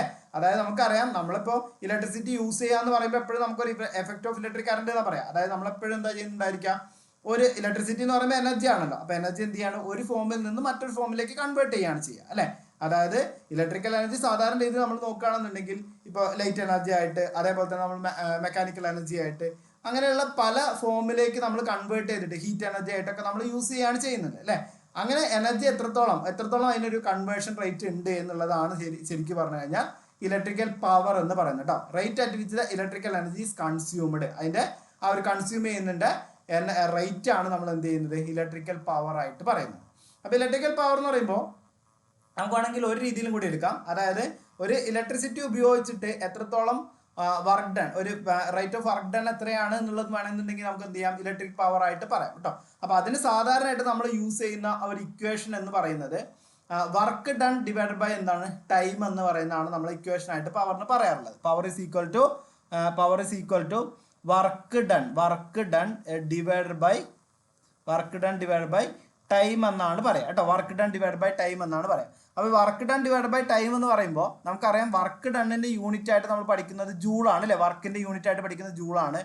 ദെൻ ടൈമിൻ്റെ യൂണിറ്റ് ആയിട്ട് സെക്കൻഡ് ആണ്. അപ്പോൾ ജൂൾ പെർ സെക്കൻഡ് എന്ന് പറയുന്നതായിരിക്കും എന്ത് ചെയ്യുന്നത്, ഒരു ഇലക്ട്രിക് പവറിൻ്റെ യൂണിറ്റ് എന്ന് പറയുന്നത് കേട്ടോ. ഇലക്ട്രിക് പവറിൻ്റെ യൂണിറ്റ് എന്നാണ് ജൂൾ പെർ സെക്കൻഡ് എന്ന് പറയുന്നതായിരിക്കും ഇലക്ട്രിക് പവറിൻ്റെ യൂണിറ്റ്. അതിന് നമ്മൾ SI ക്വാണ്ടിറ്റിയിൽ നമ്മൾ പറയുമ്പോൾ അതിനൊരു യൂണിറ്റ് ആയിട്ട് നമ്മൾ പറയുന്നതാണ് വാട്ട്സ് എന്ന് പറയുന്നത് കേട്ടോ. അതായത് ഒരു വാട്ട് എന്ന് പറയുന്നത് എന്താണ്, ഒരു ജൂൾ പെർ സെക്കൻഡിന് ഈക്വൽ ആയിട്ടായിരിക്കും വരുന്നുണ്ടാവുക. ഒരു വാട്ട് എന്ന് പറയുന്നത് ഒരു ജൂൾ പെർ സെക്കൻഡിന് ഈക്വൽ ആയിട്ടായിരിക്കും വരുന്നുണ്ടാവുക. ഇനി ഈ ഇലക്ട്രിക് പവറിൻ്റെ ഹയർ യൂണിറ്റുകളാണ് കിലോ വാട്ട്, അതേപോലെ തന്നെ മെഗാ വാട്ട്, അതുപോലെ ഹോഴ്സ് പവർ എന്നൊക്കെ പറയുന്നത് കേട്ടോ. ഇലക്ട്രിക് പവറിൻ്റെ ഹയർ യൂണിറ്റുകളാണ് കിലോ വാട്ട്, മെഗാ വാട്ട്, അതുപോലെ ഹോഴ്സ് പവർ എന്നൊക്കെ പറയുന്നത്. ഇനി ഒരു HP എന്ന് പറയുന്നത് അല്ലേ, HP എന്ന് പറയുന്ന ഒരു യൂണിറ്റ്, ഹോഴ്സ് പവർ എന്ന് പറയുന്ന യൂണിറ്റ് ഉണ്ട്. ഈ ഹോഴ്സ് പവർ എന്ന് പറയുന്ന യൂണിറ്റ് സാധാരണ രീതിയിൽ നമ്മളിപ്പോൾ കിലോ വാട്ട് മെഗാ വാട്ട് എന്നൊക്കെ പറയുമ്പോൾ അതിൻ്റെ ഹയർ യൂണിറ്റുകളാണ് അല്ലേ. ഈ HP അല്ലെങ്കിൽ ഹോഴ്സ് പവർ എന്ന് പറയുന്നത് എന്താണ്, അതിൻ്റെ ഒരു പ്രാക്ടിക്കൽ യൂണിറ്റ് ആണ് കേട്ടോ. സാധാരണ ചോദിക്കാറുണ്ട്. ഇതിൻ്റെ ഒരു പ്രാക്ടിക്കൽ യൂണിറ്റ് ആണ്, ഇലക്ട്രിക് പവറിൻ്റെ ഒരു പ്രാക്ടിക്കൽ യൂണിറ്റ് ആണ് HP എന്ന് പറയുന്നത്. അപ്പോൾ ഒരു HP എന്ന് പറയുന്നത് 746 വാട്ട്സ് ആണ്. ബ്രിട്ടീഷ് ഓർ ഇമ്പീരിയൽ സിസ്റ്റം പ്രകാരം 746 വാട്ട്സ് ആണ് ഒരു HP എന്ന് പറയുന്നത്. അല്ല എന്നുണ്ടെങ്കിൽ ഒരു HP എന്ന് പറയുന്നത് 735.5 വാട്ട്സ് ആണ് എന്ത് ചെയ്യുന്നത്, മെട്രിക് സിസ്റ്റം പ്രകാരം പറയുന്നത് കേട്ടോ. രണ്ടും പഠിച്ചു വെക്കുക, രണ്ടും നമ്മൾ ക്വസ്റ്റ്യൻസിൽ എന്ത് ചെയ്യുന്നുണ്ട്, ചോദിക്കാറുണ്ട്. അപ്പോൾ ഒരു HP എന്ന് പറയുന്നത് 746 വാട്ട്സ് ആണ് ബ്രിട്ടീഷ് അല്ലെങ്കിൽ ഇമ്പീരിയൽ സിസ്റ്റം പ്രകാരം ഉള്ളത്. അതിൻ്റെ ഒരു HP എന്ന് പറയുന്നത് 735.5 വാട്ട്സ് ആണ് മെട്രിക് സിസ്റ്റം പ്രകാരം വരുന്നുണ്ടാവും കേട്ടോ. അത് ഓർത്ത് വയ്ക്കുക. അത് നമുക്ക് ക്വസ്റ്റ്യൻസിൽ എന്ത് ചെയ്യാണ്, ചോദിക്കുന്നതാണ്. രണ്ടും എടുത്ത് ചോദിച്ചിട്ടുണ്ട്. ബ്രിട്ടീഷ് സിസ്റ്റം പ്രകാരം എത്രയാണ് വരാൻ ചോദിച്ചിട്ടുണ്ട്, മെട്രിക് സിസ്റ്റം പ്രകാരം എത്രയാണ് വരാൻ ചോദിച്ചിട്ടുണ്ട്. ഇനി രണ്ടും എടുത്ത് പറഞ്ഞിട്ടില്ല എന്നുണ്ടെങ്കിൽ ഏതാണോ നമുക്ക് വാല്യൂ തന്നിട്ടുള്ളത് വാല്യൂ നോക്കിയിട്ട് അതിനനുസരിച്ചിട്ട് എന്ത് ചെയ്യുക, ആൻസർ മാർക്ക് ചെയ്യുക കേട്ടോ. നെക്സ്റ്റ് മിക്കവാറും അത് മെട്രിക് ആയിരിക്കും. അങ്ങനെ തരാത്ത ഉണ്ടെന്നുണ്ടെങ്കിൽ മെട്രിക് ആയിരിക്കും അവിടെ വരുന്നുണ്ടാവുക. എന്നാലും നിങ്ങൾ നോക്കുക, രണ്ട് ആൻസർ നിങ്ങൾ എന്ത് ചെയ്യുക, നോക്കിയതിന് ശേഷം മാത്രം ആൻസർ മാർക്ക് ചെയ്യുക കേട്ടോ. നെക്സ്റ്റ് നമുക്ക് നോക്കാനുള്ളത് ഇലക്ട്രിക് പവറിൻ്റെ ഇക്വേഷൻ ആണ്. അപ്പോൾ ഇലക്ട്രിക് പവറിന് നമ്മൾ ഓൾറെഡി ഒരു ഇക്വേഷൻ പറഞ്ഞു, work done divide by time എന്ന് എടുക്കാം അല്ലേ. അത് പക്ഷേ നമ്മൾ കോമൺലി പവർ എന്ന് പറയുന്ന ഒരു ഇക്വേഷൻ ആണ് കേട്ടോ. ഇലക്ട്രിക് പവറിനാവുമ്പോൾ അവിടെ നമുക്ക് പ്രധാനമായിട്ട് എന്താ വരുന്നുണ്ടായിരിക്കുക, അവിടെ നമ്മൾ എടുക്കുന്നത് വോൾട്ടേജ് ഇൻറ്റു കറണ്ട്, അതായത് product of voltage and current അല്ലേ. അപ്പോൾ നമ്മളൊരു സർക്യൂട്ട് കൺസിഡർ ചെയ്യാണ്, ഒരു ക്ലോസ്ഡ് സർക്യൂട്ട് കൺസിഡർ ചെയ്യാണ്. ഒരു ക്ലോസ്ഡ് സർക്യൂട്ട് കൺസിഡർ ചെയ്യുന്ന സമയത്ത് ഞാനിവിടെ ഒരു ലോഡ്, ഒരു റെസിസ്റ്റീവ് ലോഡാണ് എടുത്തിട്ടുള്ളത്. ഒരു ബൾബ് എടുത്തു എന്ന് കരുതാം. ഈ ബൾബ് ഇതൊരു ബൾബാണെന്ന് കരുതിക്കോ കേട്ടോ. ജസ്റ്റ് ഒരു റെസിസ്റ്റൻസ് ആണ് വരച്ചുള്ളത്, എന്നാലും ബൾബാണെന്ന് കരുതിക്കോ. അപ്പോൾ ഇവിടെ നമുക്ക് എന്ത് ചെയ്യാണ്, ഈ ബൾബിലേക്ക് നമ്മൾ ഇവിടെ നിന്ന് എന്ത് ചെയ്യുന്നുണ്ടായിരിക്കും, ഒരു സോഴ്സ് കൊടുക്കുന്നുണ്ടാവും അല്ലേ, ഒരു 10 വോൾട്ടേജ് കൊടുക്കുന്നുണ്ടാവും. ആ 10 വോൾട്ടേജ് ഈ ബൾബിന് അക്രോസ് ഉണ്ടാവും അല്ലേ. 10 വോൾട്ടേജിൻ്റെ ഈ ബൾബിന് അക്രോസ് ഉണ്ടായിരിക്കും. ദെൻ അതിലൂടെ എന്ത് ചെയ്യുന്നുണ്ടായിരിക്കും, I എന്ന് പറയുന്ന ഒരു കറണ്ട് ഫ്ലോ ചെയ്യുന്നുണ്ടാവും അല്ലേ. ആ I എന്ന് പറയുന്ന കറണ്ട് അതിൻ്റെ ലോഡിനെ ഡിപ്പെൻഡ് ചെയ്തിട്ടായിരിക്കും വരുന്നുണ്ടാവുക, അല്ലെങ്കിൽ അവിടുത്തെ റെസിസ്റ്റൻസിനെ ഡിപ്പെൻഡ് ചെയ്തിട്ടായിരിക്കും I എന്ന് പറയുന്ന കറണ്ട് അതിലൂടെ ഫ്ലോ ചെയ്യുന്നുണ്ടാവും. നമുക്ക് നമുക്കൊരു ഓംസിലോ വെച്ചിട്ട് പറയാം. അപ്പോൾ അവിടെ എന്ത് ചെയ്യുന്നുണ്ട്, R എന്ന് പറയുന്ന റെസിസ്റ്റൻസ് ഉള്ള സർക്യൂട്ടിൽ ഇത്രയും കറണ്ട് അതിലൂടെ ഫ്ലോ ചെയ്യുന്നുണ്ട് എന്നുള്ളത് നമുക്ക് മനസ്സിലായി അല്ലേ. അപ്പോൾ അവിടെ നമുക്ക് ഉണ്ടാവുന്ന പവർ, അവിടെ ഡെവലപ്പ് ചെയ്യുന്ന അല്ലെങ്കിൽ അവിടെ കൺസ്യൂം ചെയ്യുന്ന പവർ എന്ന് പറയുന്നത്, ആ കൺസ്യൂം ചെയ്യുന്ന പവർ നമ്മൾ കണ്ടുപിടിക്കാൻ വേണ്ടിയിട്ട് അവിടെ നമുക്ക് അതിന് അക്രോസ് നമ്മൾ അപ്ലൈ ചെയ്യുന്ന വോൾട്ടേജും അതേപോലെ തന്നെ ആ വോൾട്ടേജ് അപ്ലൈ ചെയ്യുന്ന സമയത്ത് അതിലൂടെ ഫ്ലോ ചെയ്യുന്ന കറണ്ട് എത്രയെന്നുള്ളതും ഇതിൻ്റെ രണ്ടിൻ്റെയും കൂടി പ്രൊഡക്റ്റ് ആയിരിക്കും എന്ത് ചെയ്യുന്നത്, അവിടെ കൺസ്യൂം ചെയ്യുന്ന പവർ എന്ന് പറയുന്നത് കേട്ടോ. അതായത് ആ ലോഡിൽ കൺസ്യൂം ചെയ്യുന്ന പവർ എന്ന് പറയുന്നത് അവിടെ അതിലേക്ക് നമ്മൾ കൊടുക്കുന്ന വോൾട്ടേജിൻ്റെയും അതേപോലെ തന്നെ ആ വോൾട്ടേജ് കൊടുക്കുന്ന സമയത്ത് അതിലൂടെ ഫ്ലോ ചെയ്യുന്ന കറണ്ടിൻ്റെയും പ്രൊഡക്റ്റ് ആയിരിക്കും അവിടുത്തെ ഇലക്ട്രിക് പവർ എന്ന് പറയുന്നത്. ഓക്കെ, അപ്പോൾ ഇലക്ട്രിക് പവർ എന്ന് പറയുന്നത് വോൾട്ടേജ് ഇൻറ്റു കറണ്ട് ആണെന്ന് പറഞ്ഞു അല്ലേ. വോൾട്ടേജ് ഇൻറ്റു കറണ്ട് ആണ് ഇലക്ട്രിക് പവർ എന്ന് പറഞ്ഞു. ഇനി ഇതിന് നമുക്ക് മറ്റ് പല ഇക്വേഷൻസ് യൂസ് ചെയ്യാം. കാരണം നമ്മളൊരു പ്രോബ്ലം തരുന്ന സമയത്ത് നമുക്ക് ചിലപ്പോൾ എന്ത് ചെയ്യുന്നുണ്ടാവില്ല, വോൾട്ടേജും കറണ്ടും അല്ല തന്നിട്ടുണ്ടാവുക, അതിന് പകരം വോൾട്ടേജും റെസിസ്റ്റൻസും ആണ് തന്നിട്ടുണ്ടാവുക എന്ന് കരുതാം അല്ലേ. അപ്പോൾ നമ്മൾ എന്ത് ചെയ്യണം, ആദ്യം വോൾട്ടേജ് റെസിസ്റ്റൻസിന് V/R എന്നുള്ള ഇക്വേഷൻ ഉപയോഗിച്ചിട്ട് I കണ്ടുപിടിക്കണം, കറണ്ട് കണ്ടുപിടിക്കണം. ഈ കറണ്ട് കണ്ടുപിടിച്ചതിന് ശേഷം അതിനെ നമ്മൾ എന്ത് ചെയ്യണം, ഈ V/I എന്ന് പറയുന്ന ഇക്വേഷനിൽ ഇട്ടിട്ട് വേണം നമ്മൾ എന്ത് ചെയ്യണം, ഇലക്ട്രിക് പവർ കണ്ടുപിടിക്കാൻ വേണ്ടിയിട്ട് അല്ലേ. പക്ഷെ അങ്ങനെ നമുക്ക് ആവശ്യമില്ല. അതിന് വേണ്ടിയിട്ട് നമ്മൾ സ്പെസിഫൈഡ് ആയിട്ടുള്ള 2 ഇക്വേഷൻസ് യൂസ് ചെയ്യുന്നുണ്ട്. അതായത് നമുക്ക് കറണ്ടും റെസിസ്റ്റൻസുമാണ് തന്നിട്ടുള്ളതെന്നുണ്ടെങ്കിൽ എന്താണ്, P = I² × R കേട്ടോ. അതിൻ്റെ ഡെറിവേഷനും പഠിക്കണ്ട. ശരിക്കും നമ്മൾ ഇതിൻ്റെ ഈ ഡെറിവേഷൻ തന്നെ ഇങ്ങോട്ടാണ് പോകുന്നത്, പക്ഷേ അത് നമുക്ക് ഓർത്ത് വയ്ക്കേണ്ട ആവശ്യമില്ല. ജസ്റ്റ് ഇങ്ങനെ ഓർത്ത് വയ്ക്കാം, P = I² × R എന്ന് പറയുന്ന ഇക്വേഷൻ നമ്മൾ എന്ത് ചെയ്യുന്നുണ്ട്, പവർ കാൽക്കുലേറ്റ് ചെയ്യാൻ വേണ്ടി യൂസ് ചെയ്യുന്നുണ്ട്. ദെൻ രണ്ടാമതായിട്ടുള്ള ഒരു ഇക്വേഷൻ നമുക്കുള്ളത് P = V² / R എന്ന് പറയുന്ന ഒരു ഇക്വേഷൻ നമ്മൾ എന്ത് ചെയ്യുന്നുണ്ട്, ആ ഒരു പവർ കാൽക്കുലേറ്റ് ചെയ്യാൻ വേണ്ടി യൂസ് ചെയ്യുന്നുണ്ട് കേട്ടോ. 2 ഇക്വേഷനും, 2 അല്ല 3 ഇക്വേഷനും എന്ത് ചെയ്യുക, പഠിച്ചു വെക്കുക. ഏതൊക്കെയാണ്? ഒന്നാമത്തെ ഇക്വേഷൻ V × I എന്ന് പറയുന്ന ഇക്വേഷനും, V²/R എന്ന് പറയുന്ന ഇക്വേഷനും, അതേപോലെ തന്നെ P²/R എന്ന് പറയുന്ന ഇക്വേഷനും, മൂന്നും എന്ത് ചെയ്യാണ്, പഠിച്ചു വെക്കേണ്ട ഇക്വേഷനാണ്. നമുക്ക് പല രീതിയിലും എന്ത് ചെയ്യാം, ഇതിനകത്ത് പ്രോബ്ലംസ് ചോദിക്കാം. ഇനി നിങ്ങൾ കുറച്ചും കൂടി ഡീപ്പിലേക്ക് പഠിക്കുമ്പോൾ കുറച്ചും കൂടി സർക്യൂട്ടൊക്കെ എന്ത് ചെയ്യാണ്, സീരീസ് ആൻഡ് പാരലൽ സർക്യൂട്ട്സ് ഒക്കെ പഠിക്കുന്ന സമയത്ത് അവിടെ നമുക്ക് എന്ത് ചെയ്യുന്നുണ്ടായിരിക്കും, ഇതുമായിട്ട് ഡിപ്പെൻഡ് ചെയ്തിട്ട് കുറച്ച് കാര്യങ്ങൾ പഠിക്കാനുണ്ട് കേട്ടോ. അപ്പോൾ അതൊക്കെ വരുമ്പോൾ നമുക്ക് അതിൽ എന്ത് ചെയ്യാണ്, ഒന്നും കൂടി ഇനിയും ആ ഒരു ഇക്വേഷൻസ് നമ്മൾ യൂസ് ചെയ്യേണ്ടത് കുറച്ചും കൂടി ക്ലിയർ ആയിട്ട് നമുക്ക് മനസ്സിലാവും കേട്ടോ. അപ്പോൾ അത് സീരീസ് വരുമ്പോൾ പാരലൽ വരുമ്പോഴേക്കുള്ള ഡിഫറൻസിനനുസരിച്ചിട്ട് അതൊക്കെ നമ്മൾ എന്ത് ചെയ്യണം, പ്രോബ്ലമാറ്റിക് ചെയ്യുന്ന സമയത്ത് അവിടെ നമുക്ക് ഇക്വേഷൻസ് മാറ്റി യൂസ് ചെയ്യേണ്ടി വരും അല്ലേ. അപ്പോൾ വാട്ട് മീറ്റർ എന്ന് പറയുന്ന ഇൻസ്ട്രുമെൻ്റ് ആണ് നമ്മൾ എന്ത് ചെയ്യുന്നത്, ആ ഒരു പവർ, ഇലക്ട്രിക് പവർ മെഷർ ചെയ്യുന്നതിന് വേണ്ടി നമ്മൾ യൂസ് ചെയ്യുന്നത് കേട്ടോ. അപ്പോൾ നമ്മളിവിടെ പഠിക്കുന്ന ഇൻസ്ട്രുമെൻസിൻ്റെ പേരും കൂടി പഠിച്ചു വയ്ക്കുക. അത് ജസ്റ്റ് നമുക്കൊരു ബേസിക്സ് ആയിട്ട് ഫസ്റ്റ് മോഡ്യൂളിനകത്ത് ക്വസ്റ്റ്യൻസ് ചോദിക്കാൻ ചാൻസ് ഉള്ളതാണ്. ഇൻസ്ട്രുമെൻസ് നമുക്കൊരു മോഡ്യൂളായിട്ട് വരുന്നുണ്ട്, എന്നാലും ഫസ്റ്റ് മോഡ്യൂളിനകത്തും ചോദിക്കാൻ ചാൻസ് ഉള്ളതാണ് കേട്ടോ. അപ്പോൾ അതും കൂടി അതിൻ്റെ കൂടെ പഠിച്ചു വെക്കാം. ഓക്കെ, ഇനി നമുക്ക് ഒരു ടേമും കൂടിയാണ് ഈ ഒരു ക്ലാസ്സിൽ നമുക്ക് പഠിക്കാനുള്ളത്. അതാണ് ഇലക്ട്രിക്കൽ എനർജി എന്ന് പറയുന്നത് കേട്ടോ. അപ്പോൾ എന്താ ഇലക്ട്രിക്കൽ എനർജി എന്ന് പറഞ്ഞു കഴിഞ്ഞാൽ, ഇലക്ട്രിക്കൽ എനർജി എന്ന് പറയുന്നത് ടോട്ടൽ വർക്ക് ഡൺ അല്ലേ. ഒരു ഇലക്ട്രിക് കറണ്ട് അതിലൂടെ ഫ്ലോ ചെയ്യുന്ന സമയത്ത് ഒരു സ്പെസിഫിക് പീരിയഡ് ടൈം എടുത്തു കഴിഞ്ഞാൽ ആ സ്പെസിഫിക് പീരിയഡ് ഓഫ് ടൈമിൽ എത്രത്തോളം വർക്ക് ഡൺ നടക്കുന്നുണ്ട് അതിനെയാണ് നമ്മൾ എന്ത് പറയുന്നത്, ഇലക്ട്രിക്കൽ എനർജി എന്ന് പറയുന്നത് കേട്ടോ. ഇലക്ട്രിക്കൽ എനർജി എന്ന് പറയുന്നത്. അപ്പോൾ ഇലക്ട്രിക്കൽ എനർജി എന്ന് പറയുമ്പോൾ എന്താണ്, നമ്മൾ പറഞ്ഞു ആ ഒരു total work done per A specific period എന്ന് പറഞ്ഞു അല്ലേ. പെർ അല്ല, total work done specific period. ഒരു ടോട്ടൽ വർക്ക് ഡൺ എത്രയാണ് ഒരു സ്പെസിഫിക് പീരിയഡിൽ ഉണ്ടാവുന്നത് എന്നുള്ളതാണ് നമ്മൾ ഇലക്ട്രിക്കൽ എനർജി ആയിട്ട് പറയുന്നത് അല്ലേ. അപ്പോൾ ഇലക്ട്രിക്കൽ എനർജി കാൽക്കുലേറ്റ് ചെയ്യാൻ നമ്മൾ അതിനൊരു ഇക്വേഷൻ ഉള്ളത്, നമ്മൾ ഇലക്ട്രിക്കൽ പവർ ഉണ്ടല്ലോ, ഇലക്ട്രിക്കൽ പവറിൻ്റെ അതും എന്താണ്, അതിനൊരു സ്പെസിഫൈഡ് ആയിട്ടുള്ള ടൈം പീരിയഡ് അല്ല നമുക്ക് പറയുന്നത്. അപ്പോൾ പവർ ഇൻറ്റു ടൈം എന്നുള്ള ഇക്വേഷൻ ഉപയോഗിച്ച് കഴിഞ്ഞാൽ, അതായത് ഇലക്ട്രിക്കൽ എനർജി കാൽക്കുലേറ്റ് ചെയ്യാൻ വേണ്ടിയിട്ട് ഇലക്ട്രിക്കൽ പവർ ഇൻറ്റു ടൈം എന്ന് പറയുന്ന ഇക്വേഷൻ നമുക്ക് എന്ത് ചെയ്യാം, യൂസ് ചെയ്യാൻ പറ്റും കേട്ടോ. അതിന് നമ്മൾ സാധാരണയായിട്ട് പറയുമ്പോൾ electrical energy is equal to പവറിന് നമ്മൾ VI എന്ന് പറയാം അല്ലേ, VIT ഇങ്ങനെ ഒരു ഇക്വേഷൻ നമുക്ക് എന്ത് ചെയ്യാം, യൂസ് ചെയ്യാം. അല്ലാന്നുണ്ടെങ്കിൽ V²/R × T ഇതൊക്കെ നമുക്ക് യൂസ് ചെയ്യാൻ പറ്റുന്ന ഇക്വേഷൻസ് ആണ് കേട്ടോ. അപ്പോൾ അത് നമ്മൾ പവറിൻ്റെ ഇക്വേഷനുമായിട്ട് ബന്ധപ്പെടുത്തിയിട്ടാണ്. അപ്പോൾ പവർ ഇൻറ്റു ടൈം ആണ് എന്ത് ചെയ്യുന്നത്, ഇലക്ട്രിക്കൽ എനർജി എന്ന് പറയുന്നത് അല്ലേ. ഇലക്ട്രിക്കൽ പവറിൻ്റെയും ടൈമിൻ്റെയും പ്രൊഡക്റ്റ് ആണ് ഇലക്ട്രിക്കൽ എനർജി എന്ന് പറയുന്നത്. അപ്പോൾ ഇലക്ട്രിക്കൽ എനർജി എപ്പോഴും ജൂൾ വെച്ചിട്ടാണ് മെഷർ ചെയ്യുന്നുണ്ടായിരിക്കുക. എനർജി നമ്മൾ മെഷർ ചെയ്യാൻ വേണ്ടി യൂസ് ചെയ്യുന്ന യൂണിറ്റ് ആണ് എന്ത് ചെയ്യുന്നത്, ജൂൾ എന്ന് പറയുന്നത്. ഇലക്ട്രിക്കൽ എനർജി നമ്മൾ എപ്പോഴും എന്താണ്, ജൂൾ വെച്ചിട്ടാണ് മെഷർ ചെയ്യുന്നുണ്ടായിരിക്കുക അല്ലേ, ജൂൾ ഉപയോഗിച്ചിട്ടാണ് മെഷർ ചെയ്യുന്നുണ്ടായിരിക്കുക. ഇനി ഇലക്ട്രിക്കൽ എനർജി എന്ന് പറയുമ്പോൾ നമ്മൾ പറഞ്ഞല്ലോ, ഇത്ര ഒരു സ്പെസിഫൈഡ് ടൈമിൽ നമ്മൾ എത്രത്തോളം ഇലക്ട്രിസിറ്റി കൺസ്യൂം ചെയ്യുന്നുണ്ട് അല്ലേ, അതാണ് നമ്മൾ ശരിക്കും പറയുന്നത്. അതായത് ടോട്ടൽ വർക്ക് ഡൺ എന്ന് പറയുമ്പോൾ നമ്മൾ എത്രത്തോളം എനർജി എന്ത് ചെയ്യുന്നുണ്ട്, കൺസ്യൂം ചെയ്യുന്നുണ്ട് എന്നുള്ളതാണ് അല്ലേ ഒരു ടൈം. ഇപ്പോൾ നമ്മുടെ വീടുകളിലൊക്കെ ബില്ല് വരുന്ന സമയത്ത് നമുക്ക് എന്താ ബില്ല് വരുന്നത്, നമ്മൾ ആ ഒരു സ്പെസിഫൈഡ് അല്ലേ, ചിലപ്പോൾ 2 മാസത്തെ ബില്ലാണല്ലോ നമുക്ക് വരിക. അപ്പോൾ സ്പെസിഫൈഡ് ആയിട്ട് നമ്മൾ ആ ഒരു ടൈം ലിമിറ്റിനുള്ളിൽ എത്രത്തോളം ഇലക്ട്രിക്കൽ എനർജി നമ്മൾ എന്ത് ചെയ്യുന്നുണ്ട്, നമ്മളെ വീട്ടിൽ കൺസ്യൂം ചെയ്യുന്നുണ്ട്. പല രീതിയിലായിട്ട് കൺസ്യൂം ചെയ്യുന്നുണ്ടായിരിക്കും. മോട്ടോർ വർക്ക് ചെയ്യുന്നുണ്ടായിരിക്കും, TV വർക്ക് ചെയ്യുന്നുണ്ടായിരിക്കും, ഫ്രിഡ്ജ് വർക്ക് ചെയ്യുന്നുണ്ടായിരിക്കും, അതേപോലെ തന്നെ നമ്മൾ എന്ത് ചെയ്യുന്നുണ്ട്, ലൈറ്റുകൾ വർക്ക് ചെയ്യുന്നുണ്ടായിരിക്കും. അപ്പോൾ അങ്ങനെ പല രീതിയിൽ കൺസ്യൂം ചെയ്യുന്നുണ്ടായിരിക്കും. ആ ഒരു സ്പെസിഫൈഡ് ടൈമിൽ എത്രത്തോളം കൺസ്യൂം ചെയ്യുന്നുണ്ട് എന്നുള്ളതാണ് ഇലക്ട്രിക്കൽ എനർജി ആയിട്ട് നമ്മൾ പറയുന്നത് അല്ലേ. അപ്പോൾ അതിന് വേണ്ടിയിട്ട് നമ്മൾ സാധാരണ ഒരു കൊമേഴ്ഷ്യൽ യൂണിറ്റ് ആണ് യൂസ് ചെയ്യാറുള്ളത്. അതായത് ഇങ്ങനെ മെഷർ ചെയ്യാൻ വേണ്ടി നമ്മൾ ജൂൾ എന്ന് പറയുന്നത് അതിൻ്റെ ഒരു SI യൂണിറ്റ് ആണെങ്കിലും സാധാരണ നമുക്ക് ഇതുപോലെ ഇപ്പോൾ KSEB ആണ് നമുക്ക് ഇലക്ട്രിസിറ്റി പ്രൊവൈഡ് ചെയ്യുന്നത് അല്ലേ. KSEB അതുപോലെ ഇതുപോലെയുള്ള ഇലക്ട്രിസിറ്റി കൺസ്യൂമേഴ്സ് നമുക്ക് സാധാരണ എന്ത് ചെയ്യണം, അല്ലെങ്കിൽ ഇലക്ട്രിസിറ്റി തരുന്നവർ നമുക്ക് അതിനെ കാൽക്കുലേറ്റ് ചെയ്യാൻ വേണ്ടി നമുക്ക് അതിനൊരു കൊമേഴ്ഷ്യൽ യൂണിറ്റ് യൂസ് ചെയ്യുന്നുണ്ട്. ആ കൊമേഴ്ഷ്യൽ യൂണിറ്റ് ആണ് കിലോ വാട്ട് ഹവർ എന്ന് പറയുന്നത് കേട്ടോ. Kilo watt hour, kilo watt എന്ന് പറയുമ്പോൾ എന്താണ്, ഇലക്ട്രിക് പവറിൻ്റെ ഹയർ യൂണിറ്റ് ആണ്. അതേപോലെ തന്നെ ഹവർ എന്ന് പറയുന്നത് എന്താണ്, ടൈമിൻ്റെ ഹയർ യൂണിറ്റ് ആണ് അല്ലേ. പവർ ഇൻറ്റു ടൈമും തന്നെയാണ് അവിടെയും വരുന്നത്. രണ്ടും ഹയർ യൂണിറ്റുകളാണ് യൂസ് ചെയ്യുക. കാരണം അതൊരു കൊമേഴ്ഷ്യലി നമുക്ക് എന്ത് ചെയ്യാണ്, യൂസ് ചെയ്യേണ്ടതാണ് അല്ലേ. കാരണം നമ്മൾ അത്രയും ഇലക്ട്രിസിറ്റി യൂസ് ചെയ്യുന്നു എന്നുള്ളത് കാൽക്കുലേറ്റ് കണ്ടുപിടിക്കാൻ വേണ്ടിയിട്ടാണ്. അതുകൊണ്ട് തന്നെ കിലോ വാട്ട് ഹവർ എന്ന് പറയുന്നതായിരിക്കും നമ്മളവിടെ യൂണിറ്റ് ആയിട്ട് യൂസ് ചെയ്യുന്നുണ്ടായിരിക്കും കേട്ടോ. അപ്പോൾ അതിന് മറ്റൊരു പേര് ബോട്ട് എന്ന് പറയാറുണ്ട്, അതായത് ബോർഡ് ഓഫ് ട്രേഡ് യൂണിറ്റ് എന്നും പറയാറുണ്ട്. അതിന് നമ്മൾ സിംപ്ലി യൂണിറ്റ് എന്നും വിളിക്കാറുണ്ട് അല്ലേ. അതാണ് നമ്മുടെ വീടുകളിലൊക്കെ എന്ത് ചെയ്യാണ്, ഇലക്ട്രിസിറ്റി ബില്ല് വരുമ്പോൾ ഇത്ര യൂണിറ്റ് യൂസ് ചെയ്തു എന്ന് പറയുന്നത്. ഒരു യൂണിറ്റ് എന്ന് പറഞ്ഞു കഴിഞ്ഞാൽ 1 കിലോ വാട്ട് ഹവർ ആണ് കേട്ടോ. ഒരു യൂണിറ്റ് എന്ന് പറയുന്നത് 1 കിലോ വാട്ട് ഹവർ ആണ് അല്ലേ. അപ്പോൾ ഇത് മെഷർ ചെയ്യാൻ വേണ്ടി നമ്മൾ വീടുകളിലൊക്കെ യൂസ് ചെയ്യുന്നത് എനർജി മീറ്റേഴ്സ് ആണ്, അല്ലെങ്കിൽ വാട്ട് ഹവർ മീറ്റേഴ്സ് ആണ് നമ്മൾ എന്ത് ചെയ്യുന്നത്, അത് മെഷർ ചെയ്യുന്നതിന് വേണ്ടിയിട്ട് നമ്മൾ യൂസ് ചെയ്യുന്നത് എന്നുള്ളത് ഓർത്ത് വെക്കുക കേട്ടോ. പിന്നെ സാധാരണയായിട്ട് നമ്മൾ ചോദിക്കുന്ന ഒരു കൺവേർഷൻ ആണ് ഇവിടെ കൊടുത്തിട്ടുള്ളത്. 1 കിലോ വാട്ട് ഹവർ എന്ന് പറഞ്ഞു കഴിഞ്ഞാൽ 3.6 × 10⁻⁶ കേട്ടോ. 3.6 × 10⁻⁶ ജൂളിന് തുല്യമായിരിക്കും. അത് സാധാരണ നമ്മളോട് ക്വസ്റ്റ്യൻ ചോദിക്കുന്നതാണ്.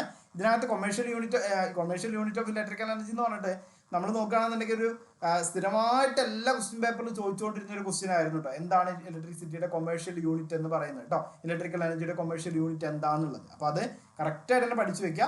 അതേപോലെ തന്നെ ഇതും പ്രീവിയസ് ആയിട്ട് ക്വസ്റ്റ്യൻ പേപ്പറിൽ വന്നിട്ടാണ്. ഒരു KWH എന്ന് പറയുന്നത് 3.6 × 10⁻⁶ അല്ലെ, അല്ലെങ്കിൽ 10⁻⁶ ജൂൾസ് ആണ് എന്നുള്ളത് കേട്ടോ. അപ്പോൾ അതും ഓർത്ത് വെക്കുക. ഇതൊക്കെ നമുക്ക് സാധാരണ ക്വസ്റ്റ്യൻ പേപ്പറിൽ ചോദിക്കുന്ന കാര്യങ്ങളാണ് കേട്ടോ. അപ്പോൾ ഇത്രയും കാര്യങ്ങൾ ഇന്നത്തെ ഈ ഒരു ക്ലാസ്സിന്, ഈ ഒരു സെഷനകത്ത് നിങ്ങൾ മനസ്സിലാക്കി വെക്കുക. ഇത്രയും കാര്യങ്ങൾ നമുക്ക് വളരെ വളരെ ഇമ്പോർട്ടൻ്റ് ആണ്. അതായത് ഇലക്ട്രിക്കൽ എനർജി, ഇലക്ട്രിക്കൽ പവർ, അതുപോലെ നമ്മളെ open circuit, short circuit, closed circuit, leakage circuit, ഇത്തരം തുടങ്ങിയ കാര്യങ്ങളിൽ നിന്നൊക്കെ നമുക്ക് ഒരുപാട് ക്വസ്റ്റ്യൻസ് എന്ത് ചെയ്യാണ് സാധാരണ ഫ്രെയിം ചെയ്ത് വരുന്നതാണ്. ഇനി നമുക്ക് അടുത്ത ക്ലാസ്സിൽ ഈ സർക്യൂട്ടിന്റെ ഭാഗമായിട്ട് തന്നെ, ഇലക്ട്രിക് സർക്യൂട്ടിന്റെ ഭാഗമായിട്ട് ഒരു 2 സർക്യൂട്ട്, വളരെ ഇമ്പോർട്ടൻ്റ് ആയിട്ടുള്ള 2 സർക്യൂട്ടും കൂടി പഠിക്കാനുണ്ട്. ഓപ്പൺ സർക്യൂട്ട്, ഷോർട്ട് സർക്യൂട്ട് ഒക്കെ നമ്മൾ പഠിക്കുമ്പോൾ അവിടെ നമുക്ക് ജസ്റ്റ് സർക്യൂട്ടിൽ വരുന്ന ഒരു കണ്ടീഷൻ അല്ലെങ്കിൽ സർക്യൂട്ടിൽ വരുന്ന ഒരു ചേഞ്ച് ആയിരുന്നു അല്ലേ. ഇവിടെ നമ്മൾ ഇനി എന്ത് വരുമ്പോൾ നമ്മൾ ഒന്നിൽ കൂടുതൽ കൺസ്യൂമേഴ്സ് യൂസ് ചെയ്യുകയാണെന്നുണ്ടെങ്കിൽ, അതായത് ഒന്നിൽ കൂടുതൽ ലോഡ് നമ്മൾ യൂസ് ചെയ്യുമ്പോൾ അത് നമ്മൾ എങ്ങനെ കണക്ട് ചെയ്യുന്നു എന്നുള്ളതിനെ അടിസ്ഥാനപ്പെടുത്തിയിട്ട് നമുക്ക് സീരീസ് പാരലൽ കോമ്പിനേഷൻ എന്നൊക്കെ പറഞ്ഞിട്ട് നമുക്ക് എന്ത് ചെയ്യുന്നുണ്ട് പഠിക്കാനുണ്ട് കേട്ടോ. അപ്പോൾ അത് അടുത്ത ക്ലാസ്സിൽ നമുക്ക് ഡിസ്കസ് ചെയ്യാം. അതുവരേക്കും ഗുഡ് ബൈ, താങ്ക് യു.